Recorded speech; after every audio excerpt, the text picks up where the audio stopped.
world events to Washington and New York City, here's your concise world update for Monday, December 15th.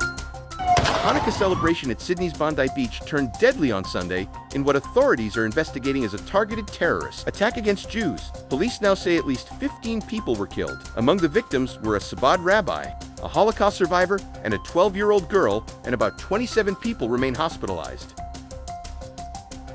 2 U.S. soldiers and a civilian interpreter working with American forces were killed in Syria during an ambush by an Islamic State gunman.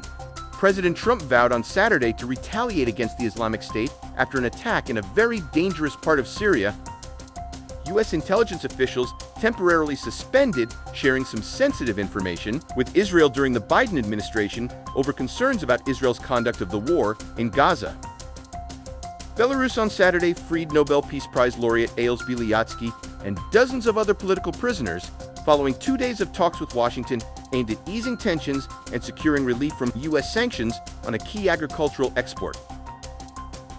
A JetBlue flight departing the Caribbean island of Curacao abruptly halted its climb to avoid a potential mid-air collision with a U.S. Air Force refueling tanker. Sir, we just had traffic pass directly in front of us within 5 miles of us, maybe 2-3 miles, but it was an air-to-air refueler from the United States Air Force, and he was at our altitude.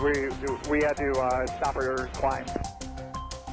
A gunman killed 2 students and wounded 9 others at Brown University's campus in Providence, Rhode Island on Saturday, and the suspect remained at large. The shooting occurred near Barrows and Holly, a building that houses the university's engineering and physics departments.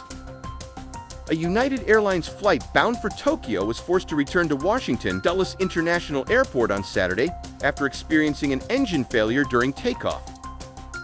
Former President Joe Biden has raised only a small fraction of the money needed to construct a presidential library, leaving uncertainty about when a library might be built and its viability as a standalone project. The Republican plans to pick off 5 Democratic-held congressional seats in Texas once seemed like a sure thing, but GOP leaders remain confident their broader redistricting strategy will pay dividends. House Republicans are moving this week to vote on a narrow healthcare package aimed at addressing rising costs, though the proposal does not extend the Enhanced Affordable Care Act subsidies set to expire. President Donald Trump's approval rating has remained relatively stable as he approaches the end of his first year back in the White House. Trump's approval has inched down in 2025 amid concern about the economy, while Americans remain worried about inflation and costs after Trump's campaign promises to ease those anxieties. President Donald Trump's U.S. attorney in Delaware resigned following a court ruling that has heightened scrutiny of how the administration filled several interim prosecutorial posts.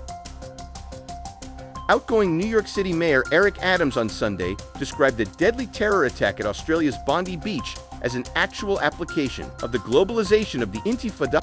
That attack in Sydney is exactly what it means to globalize Intifada. We saw the actual application of the globalization of Intifada in Sydney. 6 teenagers were wounded in a shooting outside a party at Brabuya, events on Atlantic Avenue near Ashford Street in the Cypress Hills. Mayor-elect Zoran Mamdani notched a win over the city council before even taking office with help from Governor Kathy Hochul. The NYPD detective who saved a choking baby on a Bronx highway is recalling the frantic moments when the infant finally coughed and gasped for air and says he's grateful she'll now be here for Christmas. Redlands police are investigating a possible hate crime after someone allegedly fired an airsoft gun at the home of a Jewish family celebrating Hanukkah.